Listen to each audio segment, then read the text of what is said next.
আরে জুতো জোড়াও আনলাম না, আর জামারটাও পাইলাম না। যাই চিন্তা করে আসি।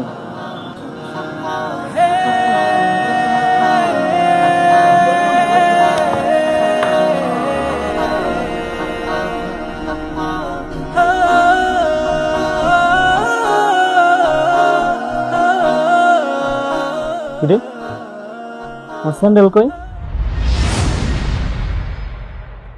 আজকে প্রথম মসজিদে আসলাম, আজকে জুতাটা হারাই গেল।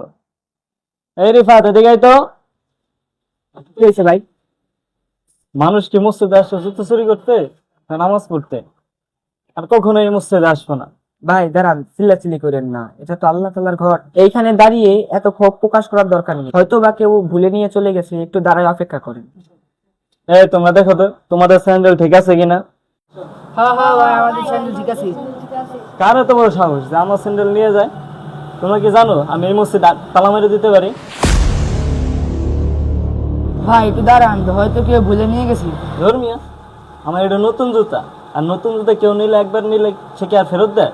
ভাই মানুষের নীতি নৈতিকতা বলতে কিছুই নাই, মানুষ সামান্য লোভ সামলাতে পারে না, সমাজটা নষ্ট হয়ে গেছে।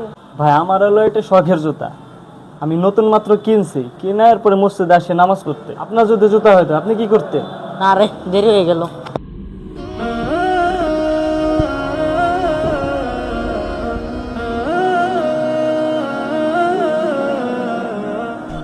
কিরে আপনার এই জায়গায় দাঁড়ানো, নামাজ কি শেষ? ভাই ভাই ওই যে আপনার জুতা।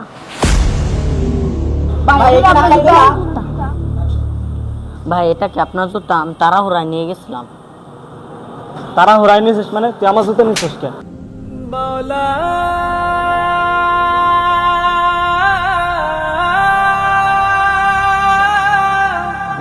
তাড়াহুড়ার কারণে আপনার স্যান্ডেলটা নিয়ে গেছে। আমার বাবা হসপিটালে ভর্তি, বা আমার মাথাটা ঠিক নাই, তাড়াহুড়ায় নিয়ে গেছি, কিছু মনে করেন না।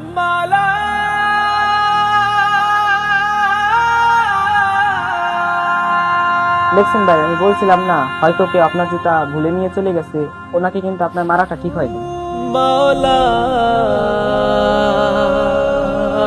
আসলে ভাই না জানি তুমি আপনার গায়ে হাত তুলে ফেলেছি, আপনি কিছু মনে করেন না। ভাই আমার ভুল হয়ে গেছে, আপনি আমাকে মাফ করে দেন। ভাই আপনি এত বড় একজন সম্মানীয় মানুষ, আপনি আমার কাছে মাপ চেয়ে আমাকে ছোট করেন না। আপনিও আমাকে মাফ করে দেন, আমারও জুতা নিয়ে এটা ঠিক হয় না।